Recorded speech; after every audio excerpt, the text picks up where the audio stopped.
in terms of their value. Bubble markets, as they were called. Oklahoma City, what happened? We went down 5%. We went down 5% for one basic reason, is lenders quit lending. We had that period in there after 2008 when everybody was unsure. Even if you had a high credit score, you might not get a loan in the United States. So, like any recession, there's a sell-off.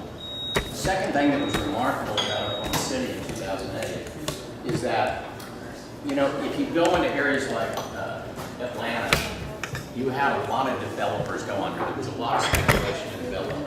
So you can pick up one or two. In 2008 on, there was absolutely no devaluation of our land value here whatsoever. No developer went out of business. So what you had is a very solid economy, which we can talk a lot more about. And so that is the overall, if I was going to describe Oklahoma City, that's the overall market. Now let me say a couple of other things about our market, and this is why I like Oklahoma, Texas, and Louisiana. Energy, agriculture. These are commodity markets. Commodity markets right now are extremely strong, getting stronger. For instance, did you say you've been in North Dakota already? All right. The major company up there doing the fracking is Continental Resources. They're headquartered here in Oklahoma, as well as Chesapeake, as well as Devon. So energy is very, very powerful, and it's going to get more powerful, mainly because we're not going to run out of the need for energy. So you have this buoyant market. It's not exclusively in that, but it is making the market grow. We have no public layoffs. City, state, city or state. Our public sector is strong. Our tax revenues are up almost every month over the previous year at the state level. So if you want that long-term, you know, you can sleep at night, passive income, that's really what Oklahoma City is. Now, Josh will get into this in a little bit, but he and I work together. I push him, and he pushes me back. And when you get rents, for instance, on properties, it's because Josh says this is what the rents are. So that's the final say. If Josh says that something doesn't work properly, then it doesn't work properly. Mainly because we're in this business for the long term, right? We just finished a home for an investor that started buying from me in 2004 out of California. We want them to come back, and the only way you do that is you under-promise and over-deliver. The other way that you do that is you act responsibly. And the way that you act responsibly is that you don't oversaturate. Because we don't want a downward pressure on rents. And the reason why we don't want a downward pressure on rents is because the values are going up. And if the values are going up, your taxes and insurance go up. So if we oversaturate, guess what happens? The opposite effect. And so return on investment, which looks good on paper, when we show it to you about 2 or 3 years down the road, doesn't look so good. So what we want to do is make sure that we act in a responsible fashion, spread the wealth out so that we don't oversaturate, so that you're not calling Josh angry at him because he's the first call and then I'm the second call. And in that particular way, we protect your investment. Because what we want you to do, 5 or 10 years down the road, or whatever it happens to be, is we want you to sell it. And if we can get that value there for you and get that income in there for you, then that's what happens. So now I can go on forever, and you might have noticed that already. And so I'll stop right there, so let Josh take over, and then we can talk about some questions. Just before we get into Josh and the management, obviously we've been to quite a few places around America. Mm-hmm. Some people it's their first time, some people have been back. Has anyone been to Oklahoma? There's a lot of Oklahoma virgins, basically. But what is the impact that the funds are having? You know, we just come from Atlantic funds, the big funds, the KKR, Blackstone. Yeah, Blackstone's packaging now. They're basically, they have a bond program, which is, they bought about 34,000 homes. Yes. Just to qualify that, they bought 34,000 homes across America, not yeah, like, for instance, like in Phoenix, they have about 4,500 single-family homes. Yeah. And so what they're now doing is kind of a variation on derivatives. It almost seems like, but I knew they had to have a business model for this because of what they were paying for property. Here's the good news about Oklahoma. We deal with some groups, say, for instance, like yourselves. But to say that they're on the difference between a mouse and a lion in size, we're not what we call a sexy market. We're not one of those markets that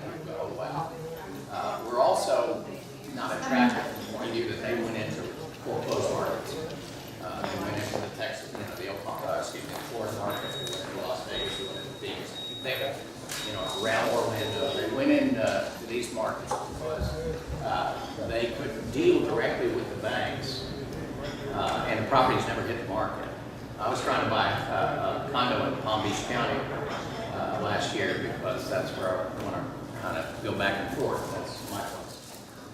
But literally, you cannot find those foreclosures. They buy them directly from the bank. So the thing about Oklahoma is that we have consistently flown under the radar. Despite the fact that recently we're getting some really bad publicity. Forbes just said we're the fourth best return on investment market in the United States for investing in real estate. And I don't want to see that. The less publicity, the better. So we're just not that attractive to the large companies. So we're okay. And that's good for you, because those people can make or break a market. Think what happens if they want to just go ahead and package and take those 4,500 homes in Phoenix. I mean, that would have an impact on the market. It wouldn't kill them, but it would have an impact on the market. So we don't have that. Another question, sorry guys, I just want to give general questions I think are valuable. Why are we looking at new build here versus second-hand homes when we looked at second-hand homes everywhere else? Well, you asked for it, I think, one thing. And we were discussing that just a minute ago. And this gentleman, John, thank you. We can do both. We can do both. And we have some pretty good deals set up with builders. You know, you couldn't do it in 2005. It was very difficult to deal with builders. They wanted to do it with investors. They didn't really want investors, and they didn't pay. So you pay a premium in that particular respect. We don't have that situation, although it's getting more and more difficult. The problem right now is that we're way under inventory on new construction, but we do have certain builders that work with us because basically these are easy sales. It's much easier than dealing with an owner-occupant that can drive you nuts, and we can go into that at any time too. But it just says, like, gentlemen, if there's a builder, you just want to buy 10 homes from that builder, well, that's pretty easy. It's very predictable for them, and they can put those sold signs up in newer neighborhoods, which helps them sell. We also, and Josh's going to talk more about in terms of how we protect neighborhoods too, where we don't make them look like crime neighborhoods. The other thing is that. But I also think you said there's a bit of trash. It's not, like just to use Atlanta as an example, you're buying those big second-hand homes at a much lower rate from replacement cost. But yeah, because it didn't crash so much. Well, if you're buying something that's a comparative price, it's better than buy new from a maintenance perspective. So. Well, and there's certain, again, every market, we look at things in a hyper-local way. So, for instance, to the south of this is Norman, Oklahoma. That's the University of Oklahoma College Town.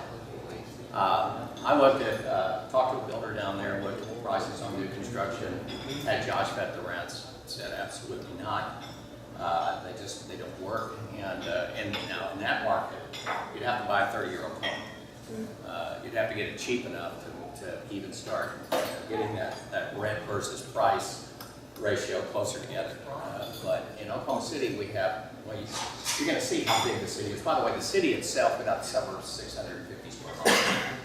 So we have 1.25 million people spread out over probably more like 800 square miles. So we're way out. And then my last question is, why do you guys build traditionally more on brick than wood in comparison with, say, other places? That's easy. It's cheap. We can build a brick home and put brick on a house with the same price as frame. You're going to see this in some of our new neighborhoods. You're going to look at the soil and you're going to see, wow, that looks very red. The reason why it's very red is because we have an abundance of clay. That's the material you make brick in. You make brick here. So the brick is, think about if you were going to do brick in North Dakota. You want to ship it from Oklahoma and put the shipping cost in there. It's just like anything. I mean, right now, if I could gas up at places in Oklahoma City for $2.81 a gallon, if that was $4 a gallon, then my subs would be higher in cost. And, these are the things that it's also expectations. People want to break home. They just want to break home. They look better. They like it. If you keeps costs down, you 30 years down the road, if you're going to look at that neighborhood and say it looks better. But again, it's price. Even though frame is cheaper, it's more expensive to put it in. Our Hispanic laborers, which build houses here, are very inexpensive in terms of brick. So by the time you know it's the same cost, why not do it? And then, sorry, I know I said the last question, but the very, very last question was tornado. Yeah, okay, I'm an old guy. Although I know I look younger than I really. I've never seen a tornado in my life. I've been here almost all my life. I've never seen one. However, recently we had a couple of big ones, especially one down in the south side of Oklahoma City. It was what we call an F5, where well rearranges your neighborhood. You know, when you're talking about 300-mile-an-hour winds, that can be very destructive. It's great little neighborhoods down there, and I have one builder right now. Matter of fact, what we've done is we've bought I think we've purchased 30 lots down there so far. I mean, the whole neighborhoods are gone. And they were good neighborhoods. And so what we're doing is we're rebuilding. And what's interesting about the tornado is that, and I hate to say this, but you don't want to have prosperity out of misfortune. You don't want to have prosperity out of deaths. But the reality is this. You have people down there that had $150,000 houses. They had it at 7.5% interest rate when they got their interest rate. They have replacement value on their home. They can't replace it for $150,000, so now we have $175,000 house. Now we go from a 7.5% interest rate to a 4.65% interest rate. Now we pump the price up another $15,000. So now we have a brand new house replacing a 30-year-old house at $190,000 versus $150,000. Tax values go up. The city has more money. Infrastructure is rebuilt, schools are brand new. And so it's a multi-billion-dollar kind of stimulus, I guess you could say. And so what we've been able to do is, and we're trying to buy more, because, for instance, if it costs me typically, the builder, we have to get a lot at $35,000 and get a lot at $25,000 or less, then we pass that along. So we're actually working right now on putting together new builds in more market, and rental down there is pretty terrific. And so what we're doing is we'll have some houses here pretty soon that we can offer. That's some darn good deals. And we're buying very inexpensive lots. We think we have 5 that we've located for $10,000 for the lot. And so now we can start building new houses, maybe in the 130s or 40s that are really nice. So yeah, we're working on that right But now. the bottom line is we got buying a house and a tornado hits my house and covered by insurance anyway. Oh yeah, it's not a special insurance like earthquake or something like that. It's like if your house burned down, same thing. So it doesn't. There's no special insurance here, and it doesn't happen that often. Most of our tornadoes form out the west part of Oklahoma. Now, again, geography. When I took geography in college, it's the most boring subject, but tornadoes move in a northeast fashion. And so what happens if they form out in the west end of Oklahoma, which they typically do because of what we call the tornado alley or whatever that, they typically are native to Kansas. But yeah, we've had we've had a couple of what we call 100-year storms, one in 1999. By the way, it's the same place. And maybe I shouldn't say that, but you know, those people are still, most of these people are rebuilding. I mean, some of these people lost their house and rebuilding again. Storm shelters, by the way, when you put a new storm shelter into a house, it's about $2,500 per $100,000. Yes, in other words, what happens if you'll see, you'll go into a garage of a house, and there'll be a sliding door. And you can do for about $2,500, you can do an 8-person shelter. It's prefab. They just cut the rectangle, put it down to the hole down in there, and then you have to be registered with the state so that they know that you're there. So, for instance, if you were in a tornado area and you were in a storm shelter, they would know. They would come to your house, literally, the emergency people. So, and we'll probably be putting storm shelters in all these houses that we build down there. Just psychology. Well, and also on an investor standpoint, it's good as well. If you're going to hold on to it long term, vacancies are the biggest expense. So when people are looking at properties and we're asking applicants whether storm shelter versus not, normally I can get a little bit more rent, and that property is going to be more. From your side, Josh, obviously one of the biggest concerns we all got long distance is how's management going to work, how's the maintenance going to work. I'm sitting in South Africa, there's nothing I can do, it's a long way away from home. Can you just tell us a little bit about yourself, the company, the management, how it works here? I know it's a very landlord-friendly state, but we just go into detail. Yeah, I'll just kind of hit the whole thing. I mean, we really do make it stress-free for you guys. Our company, Woodcroft's been in business for 25 years. We manage about 5,000 properties as a company. What we focus on day in, day out is management and leasing. That's our sole business. So over the years, we've critiqued things and new policies and procedures. We got a really good system set up. Most of our clients are either out of state or overseas. So communication is key. Obviously, things are going to happen when you have investments or risk. We're a big believer in you need to have communication on what's going on. So you're always able to get a hold of someone. I've personally been doing this for about 8 years. I've been in this market for 6. I really like this market. A couple of things I've seen since we've been here. Rents tend to go up 3 to 5% since we've been here. Tenant retention with our company has been 3+ years, which has been very good. And then vacancy is very, very limited. Our average days on market are less than 30 days. And that's if we're marketing a vacant home and then putting a tenant in. Down, if you have a tenant turnover, tenants in that property and moving out. Typically, our timing between a whole tenant moving in and a new is about a week. We do pre-market. Our tenants give us 45-day notice, so that gives us an advantage to really make that pretty minimal vacancy for you. We handle everything for you guys. Again, the communication, everything is very transparent for you. I just kind of start from you guys buy a property here. What we'll do is we'll do some marketing. You'll have all the numbers and everything and what we should rent for. I always give a $100 range. You can see best case scenario, worst case, that $100 window is very, very active for you guys. And we'll do all of our marketing. And what we do, once we get an application, we do a very thorough background check.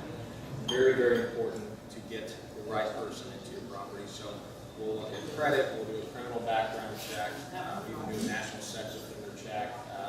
We like to see 2 years rental history. Verify income as well. Our criteria is we like to see they make at least 3 times the amount of rent to qualify. In our experience, if you kind of start dipping below that, you're asking for issues. So that's the bar we set. What we do, we actually present all that information to you guys for your approval. Every investor's risk tolerance is a little bit different. So we'll present it to you. We'll give you our recommendation, kind of help walk you through it. But we want you guys comfortable with who we put in the property. So once you approve someone, we'll collect the lease, deposit, all that, and then we'll start handling all the management. We check up on the property on a regular basis, put our eyes on it, so if there are issues, we want to identify really enough on it before they become a bigger issue. We set you guys up with direct deposit. We disperse funds to you guys the first business day after the night. It's the direct deposit. And then a really neat aspect is our accounting. Everything is online for you guys, and everything is very transparent. So monthly statements are emailed to you, and they're also stored online for you.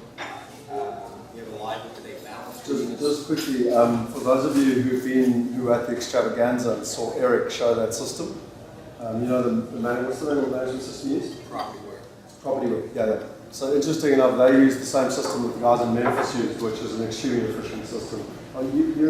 You guys, what's it been like? In terms of just transparency and seeing what's happening for property, it's all online. It's the nice thing. So it's not like emails and whatever. You've got all your communication in one place. So. Sorry. Oh, you're fine. Yeah, so everything's on there as far as statements, any works that have been done to the home. There's copies of invoices. We do an end of year consolidated report for tax purposes. You actually have a live up-to-date balance. You can see it any time. We handle repairs, and another important thing besides vacancy is how you handle repairs.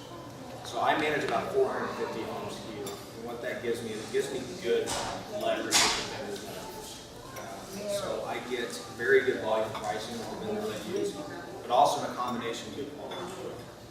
I'm constantly trying new vendors, but with the size I have, I'm able to one, get things done quickly, and also get things done at a good price and good quality, which helps you out, and also helps with the tenant retention as well.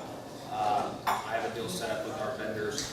A lot of property management companies will not send vendors out for AC or furnace related issues on weekends, after hours, or holidays. Because those vendors will charge an upcharge for that. We have enough volume where if I have one of those things, if they want the normal Monday through Friday jobs, they're going to go do those on July 4th or Christmas or whatever. And those things happen. It seems like when those things go wrong, it's not during business hours, but they're not going to upcharge us for those. Helps you guys out, but more importantly, it helps with the longer we can keep a tenant in, the better, so we can handle those things quickly. It doesn't cost us any more to get them done. What we'll do towards the end of the lease is we'll do a market analysis. Market changes from year to year. Typically, like I said, the increase is about 3 to 5% depending on the area. But we'll reevaluate the market and then we'll send a renewal out to the tenants. We give them several options. 12-month extension at X number of dollars. We also give them a month-to-month option as well. It is higher because they're paying for the freedom and the convenience of going the month-to-month. But regardless of being on the lease or on a month-to-month lease, when they do decide to vacate, they get 45-day notice. It's very important that we get that because we go ahead and start the marketing right now. And what that allows us to do is normally have the home lease before the tenant even moves out. Then buy a property so I know, do I need 2 days in between tenants or do I need a week? And we'll market it and kind of go through the next step. Kind of final step on a tenant moving in and out. Once they do move out, we'll go through the home, we'll do a move-out inspection, and we do the same thing before they move in, so we have to have a condition. I'll follow up with you guys, let you know X, Y, Z needs to be done, here's the cost, here's what's coming out of the deposit to credit your account, and then we'll get all the work done, get the next tenant moved in, and it's pretty seamless at that point. But we're well staffed here, have support in our corporate office as well, so as far as communication and response, it's very high. You can always get there. The big question for us in South Africa is that once a tenant moves into a house, we have to marry them because they never leave, whether they pay or, I mean, it's ridiculous. So we very much, our tenants are very much protected at the moment. One of our biggest concerns is that at home we're always looking for like fancy ways to get them out properly, which we can do when we're at home, but we can't do it here. What is the process of someone? Firstly, how many do you have like that? So out of the 450 homes I manage, I'll just kind of give you a process. One, we're a very landlord-friendly state. To get a tenant out from beginning to end is about 2.5 to 3 weeks. So it's very, very quick to get a tenant out. Another good thing about the state, you don't have to hire a lawyer to go to court and do all this for you. Me as a property manager can actually do this for you. So kind of the way it works, rent's due on the first, it's due on the second. We are very aggressive when it comes to rent collections. We talked about when we disperse funds to you guys on that first business day of the night. 99% of my clients have money when that disbursement is sent. So it's a very small percentage that we have not collected. And that's because we start the process from the beginning. What we'll do on the second is we actually send out a 5-day form. It starts the process. After that point, we actually go and file in court. After we file in court, and the court costs are very minimal here, it's about $100. And then what we'll do is court will be set up for about a week later. The sheriff, the constable, whoever's here will go serve the tenant and let them know. Now, while all this is going on, I'm communicating with you guys. I'm also communicating with them. It's not my intention to evict them. Things happen in life. Maybe they can tell me, they call me, they may give me a promise to pay date on the tenant. I'll say that's great. I'm going to go ahead and put notes down and let you guys know. But I'm going to go ahead and get the process in place. Because what I don't want to do is I don't want to not do anything and plan on them paying on the 10th, and then they don't. And then here I got to start on the 11th and start the process over. So I communicate with them. I'll go ahead and get everything started. As long as you pay, if I do go to court, everything has to be in certified funds. They pay the court costs as well, and then I will transfer. But if I have to go through the whole process again, it's 2.5 to 3 weeks to get someone out. I don't have to go very often. Last month I didn't file on anyone. The month before I filed on 4 people. Like I said, normally it's about 1% that I actually file on. But again, we're filing pretty quick. On the second, 5 day, and then we're filing. So we get that in process very, very quick. It's it's all about expectations and knowing there's follow through. So, but as far as going through the whole process and actually having to go to the courts, maybe once every 6 months. I mean, it's very, very, very minimal. So normally what happens is I get everything in place, they pay and I cancel, or if they're not able to pay, then my goal is to get them out as quick as possible. I'd rather not wait 2.5, 3 weeks. If I can't pay, get out that first week. You know, I communicate with them, leave the property in good shape, get out as quick as possible, and then it allows me, where I give them an incentive, is the market's really good here. I can probably get this home rented very quickly. If you leave it in good shape and I can get it rented quickly, then you might have some deposit that will come back to you. So there's some incentives. So a lot of my job is education. A lot of my job is being shrink sometimes, knowing how to work these tenants. But again, we're very landlord friendly. So, but it really goes back to the beginning on the marketing and getting the right tenant in. Doing those right things will alleviate a lot of those. But you do have the anomalies where things are going to slip through the cracks when you have a tenant that looked good on paper and then all of a sudden they're a bad tenant. So we have to get them out. And it's very important. Just in terms of deposits, how does that work? It's case by case. We always, no ifs and buts, it's always equal 1 month's rent. Always.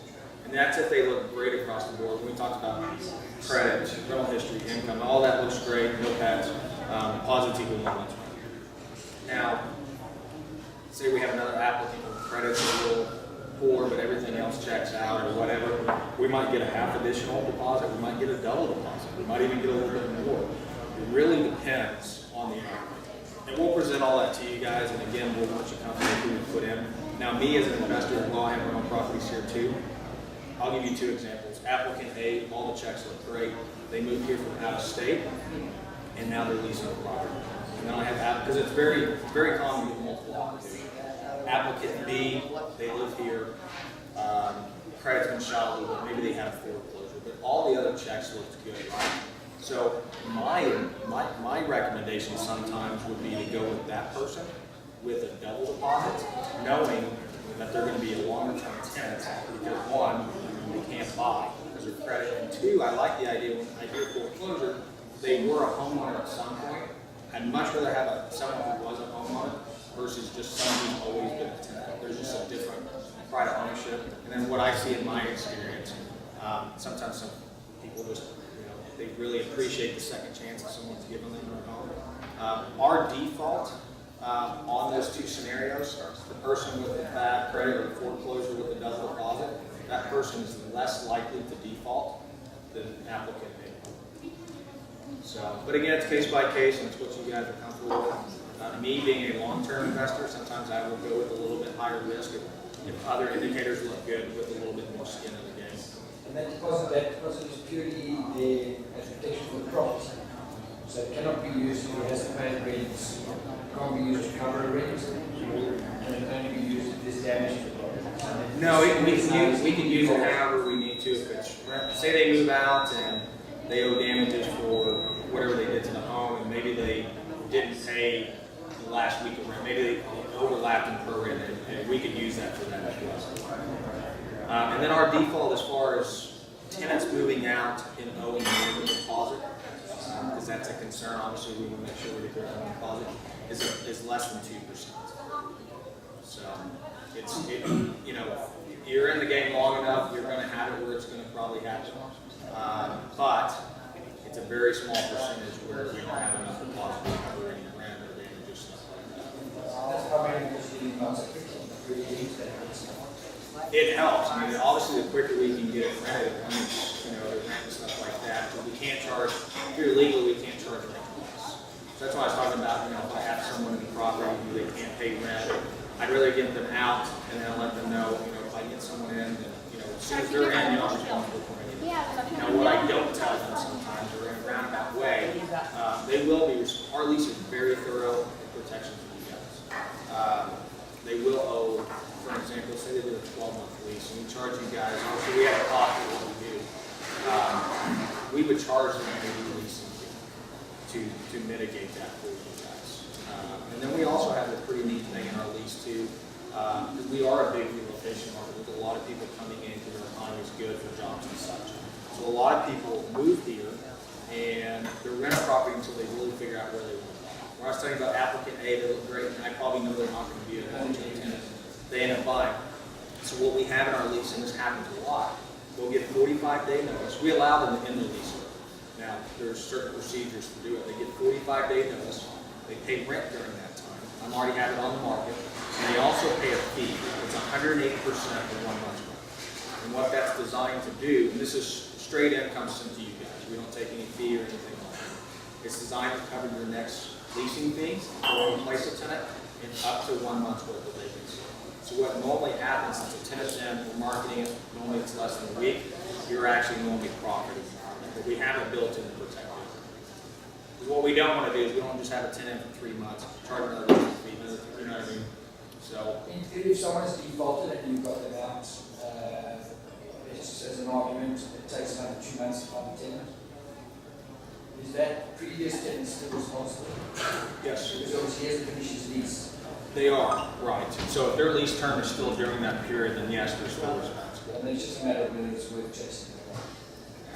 Yeah, a lot of times it does become a business decision. Is it what's the number we're looking at? But we do always try to collect it. We try to collect it in cash. We have security deposit accounting, we do, and then regardless of them getting everything back or some or owing money, by law we have to send a security deposit accounting. We detail the amount, and then we give them a chance to make arrangements to get that debt paid if they owe. Now, if they don't, then we do use a company called Rent Debt. They specialize in collecting that, and we'll send it to them. Now, sometimes when it gets to that point, you're not ever going to see it. I always plan on for the worst, and if it happens, great. But it does. Sometimes, what I see when we do collect it, when it gets to that point, is they're trying to buy something. Maybe they're trying to purchase a car or whatever, and then it pops up, and then they'll make their but we do have those things. I was talking about bringing them up here, and I want to give my own endorsement personally. I was getting calls constantly because the property manager was not communicating properly. It just was driving me nuts. 6 years, I've had one phone call in 6 years, and that was one of my Israeli clients. It was the only Israeli client that didn't speak good English, better than me. And so we had a communication problem. It was solved. That's literally the only phone call that I've had in 6 years or from a property owner. That's, for me, that's perfect. No, I mean, credit to you. From our perspective, we've also had very good feedback. I don't know, but generally people have said that the management has been actually really good. So, just quickly, Joe, before we move on, I've handed out everyone a map. Can you just explain a little bit I want to about... go into this. Let me talk about new construction for a second, about existing construction. New construction, there's no functional obsolescence. I mean, you're going to get large bathrooms, large closets, higher ceilings, higher energy efficiency, considerably higher energy efficiency. And then also, there you are in South Africa, and you now have a heat and air system that has a 10-year warranty. You have a hot water tank that has a 5-year warranty. You have appliances that have 2-year warranty. And a lot of these properties, they're doing what we call a special close-tension slab on the foundation and limited lifetime, what we call limited lifetime warranty on that. So the argument for new construction is that, and I think Josh will tell you, it's easier to rent often, but also it's more attractive from the point of utility costs are down, the floor plan, and also from repairs where you have warranties. Okay, now Oklahoma, let me just say a couple of things. This is my Chamber of Commerce speech. We, in the last 5 years, we've doubled our percentage-wise what our normal population is. We've been growing at 1% per year. We're now growing at 2% per year. And I was talking about Ford. We right now are running about 5% unemployment. Actually, it's a little bit more than 5%. We expect it to get down to 4 is what we're anticipating in Oklahoma City. It's about, statewide, it's about 5.5. We have an area in the southeast part of Oklahoma that's not good. Well, we won't talk about that. That's illegal. We also have the largest, we're the #1 city in the United States, over 1 million population for income. And so the kind of jobs are like Boeing transferred 550 California engineers to Oklahoma City. And those jobs start at 150,000. Boeing also shut down Wichita, which was a big operation. Half of it's coming here, half of it's going to San Antonio, because they do a lot of military. We have the largest repair base in the world for Air Force. It's also the headquarters for audit. So when we sell planes to Egypt, that wonderful country, we go there and we monitor what they need in terms of parts. So we have a lot of different focuses on the economy here that makes it strong. Now, Oklahoma City, as I said, is extremely large. And so what we're going to do when we do rental is we're going to do a circle. We're going to circle the city because we're going to go to the suburbs. The reason why we're going to the suburbs and why you're going to kind of go out of the city in a way, although everything's pretty connected, is because of school systems. Everything here is school driven. We build tremendous schools, and you're going to see this. Like for instance, Edmond, Oklahoma, which is my home base. The last time there was a vote against what we call a bond issue for schools was around 1977. We don't vote down anything for schools here. So that is where people migrate to. That is where they go into the school systems. And then once you see our road system, you can literally go 20 miles in 15 to 20 minutes to get to work. So you don't necessarily, it's not like a city where you have to be right there, fairly close to your work in order to have a low drive time. So they'll go to where they believe the best school systems are. So that's the way the city is. Now, we have a core city now, because we've spent quite a few $1 billion downtown on the city. And I didn't really... I was going to say, please just explain that, because I tried to explain in the car, but obviously you know it better. And then again, it's fascinating to hear about a government that actually works and you get a return on tax. Well, it's a pretty conservative state, so I don't know. I'm kind of on the other end of the scale, but the government does work. As I said, we had the energy bust in 1982. We tried everything possible to recreate the city. I mean, it was dead. Trust me, it was absolutely dead. What normally cities did is they went, like we went to United Airlines. We wanted them to be a hub here. It's kind of a joke. But we gave them more money. We made the best deal, gave them more money, and they rejected us. So we had a mayor, and this was in the early 90s. He went to the CEO of Boeing. He said, I don't understand. Usually the best deal wins. And he said, well, nobody wanted to come to Oklahoma City. He said, there's two problems here. He said, number one, we're the third world airport, and we're up to at least the second world now. And by the way, the airport, all the expansion that's going on in the airport is free. It doesn't cost us a dime because it's sitting on the oil. And so you might have seen some pumping stations. You got pretty late at night. So that's the oil field that just keeps expanding the airport. So he said, second of all, your Oklahoma City school systems are crumbling. So your inner city schools are terrible. And the third thing, there's no life. There's no vibrancy. So our mayor went to the city fathers, the Chamber of Commerce, the money class, and said, look, we're on the bottom, we got to do something. And so what they did, and we voted for this in the midst of a recession, was a 1-cent sales tax to raise about $700 million to redo our downtown. Everything was done. Nobody went to jail. There was no graft. Everything that was supposed to be built was built. We now have an NBA professional basketball team because of it. We've revitalized the core of our city. Good money follows good money, so that 770 became about $3 billion in terms of private investment.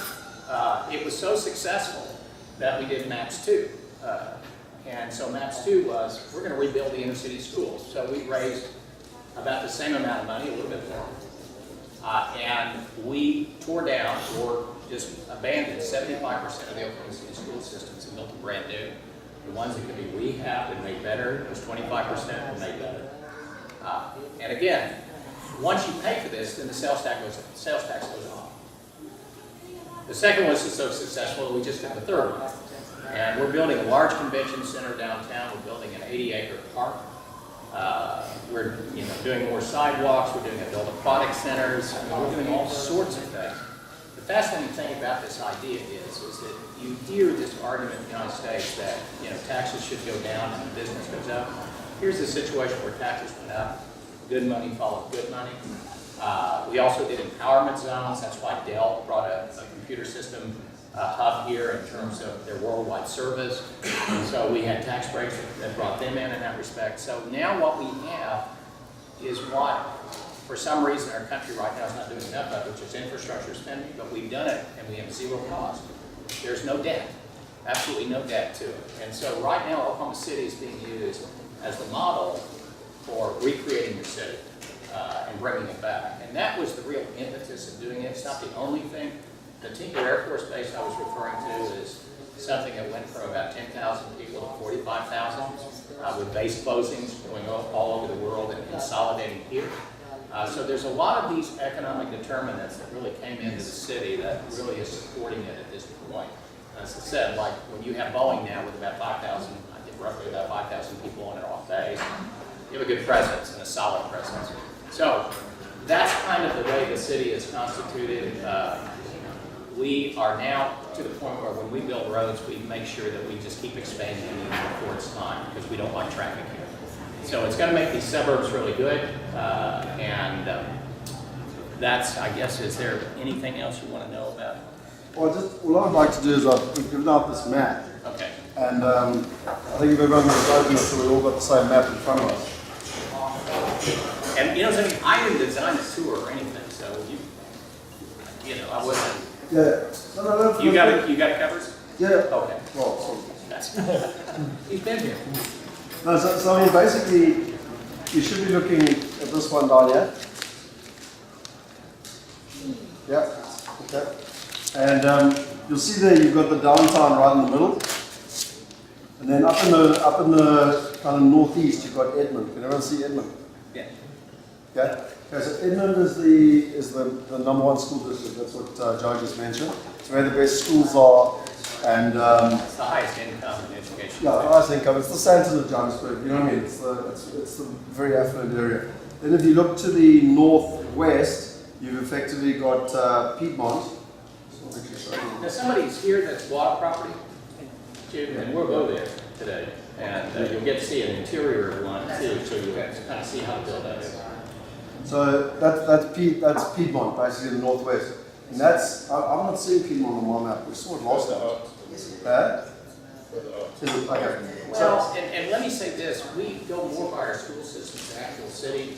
We're not in Piedmont, except for the school system, and maybe the New Orleans does. Exactly like the city. So I'll explain that as we go along. There's a little bit of confusion about that, but we go by the school system. Yeah, sometimes you'll have a house with Yukon address, Oklahoma City utilities, and Piedmont schools. Yeah, it's going to have three. So we go. But I mean, the bottom line is Piedmont's the second best schooling district. So they're the kind of if you look at it, it's almost like a ring road to the north and the west of the city. Does that make sense? And then you'll see that big highway. That's the new highway that's been built, which is the the road system which I was talking about, and that's what we're going to follow. So what I suggest we do today, Joe, if you don't mind, is let's go downtown. Sure. And show us kind of the improvements and what's happened there and all the all the redevelopment that took place. And then almost go out towards on the ring road and then make our way around. So we go to Edmond, we look at Edmond, we go to Piedmont, we look at their properties, and get a feel for that area, and then we also go past the few properties that are available. And let me, and I have two more possibly too for you that's under construction, finished in December and more. But let me also say that right now we're under a lot of stress in Oklahoma City on expanding our utility infrastructure. Everybody wants infrastructure right now, and so where development is at the highest level is out in the west end. So Piedmont, Yukon, Mustang, this whole west corridor is where right now there's the most. You're going to see a lot of development. But if there's no utilities there, it becomes too expensive. Now, the other thing is that, what we've tried to do is keep our prices down into the lower level. So I don't know if there's anyone that's going to put up 150, 160 or whatever. But again, we're selling investment properties right now up to $250,000 that are rented. Although we tend to adjust until the flange down. When you get to 250, there's fewer renters than there are. Well, I mean, what percent wants to see them? So cool. So May 30th, y'all can go that day? I wouldn't say there's a big sweet spot, I guess I would say. Between 1,000 to 2,000 as far as rents, I mean, there's an abundance amount of renters. Even low 2,000s. You start getting over 2,500 though for rent, you really start limiting who your audience is. And then, so like I said, 1,000 to 2,000 as far as rents, it's a very big sweet spot. And then it's always a numbers game. I mean, what's your cost of living ratio, and does it make sense or Well, not? what are you doing right now? And no lower. The thing is, we don't go into bad neighborhoods, whether it's night or day. There's generally, we just keep my cheap stuff there, but, I don't know. So, but I need to stay away from anything that, it's just too much downward pressure, it's great. So we want to make sure Well, I that love it. Have a great time at the the upward show. pressure. Okay. So that's why Josh really wants to executive rent, would you call it? No, not even exactly. Again, it's just, suburbs, I mean, it's the school districts that are driving it. Lower end stuff, I'm fine with it. They rent well. It really depends on the area and stuff like that. If it's a war zone, I won't go into it. There's a few here, but not that bad. If you stick with the suburbs. The reason you won't see a whole lot in Oklahoma City is the schools aren't as good as the suburbs. Everyone that wants to rent and rent in that price point is going to live in the suburbs. Is there anything else? Well, it's such a strong rents, market, supposed to be moving fast. I don't think it's just necessarily this market. I think you're going to see this trended over everywhere. The whole mentality of the American dream and owning a home is not there. So, you have young people making a lot of money, and they don't want to be tied. They don't want to be tied down to a home. They don't want to deal with the maintenance. You have older people. You have a lot of people moving in. Just really, I mean, I read a lot of stuff out there and the stats on it. The home ownership is just not as high as what it used to be. Gen Y, under 30, probably call them millennials, under 32s right now. Normally, we run about 65% in the 60s on owner occupancy in the United States, 35% for under 32. So there's a lot of work to make those people homeowners, but that's what we're actually developing. That's why we're doing townhomes projects, quadplex setup townhome projects. So we're looking at different things other than single family, because these people want to rent and want a sense of community. They don't necessarily want a single family home, but they don't want the big apartment complexes either. So, and because we can't keep going back to the same pool over and over again, the single family. That's why I'm We still. look at those two sites that we got off, those two sites we were in. And Edmond. Oh, sure. Yeah. Yeah. I just want to explain some of the stuff that we've looked at from a Walmart perspective level. Yeah. And I also, I don't want to, I'll know confirmation on Tuesday, but I've got a builder, and again, he doesn't build in the same area that what you've been buying at, but we may have some really pretty outstanding foreign national financing, 30-year mortgages coming on his home zone. So that's something we'll keep. We do have financing in place, yeah. We do have 50% financing in place. So we've got that in place. Yeah. Well, I do a lot. We've got groups out of Israel, some other groups, and so we're trying to develop. Foreign national financing stopping about, in terms of really good financing, 2007, I'd say. And so we've been working really hard to get the same kind of mortgage for you all as the great state of the United States has. So we're working on it.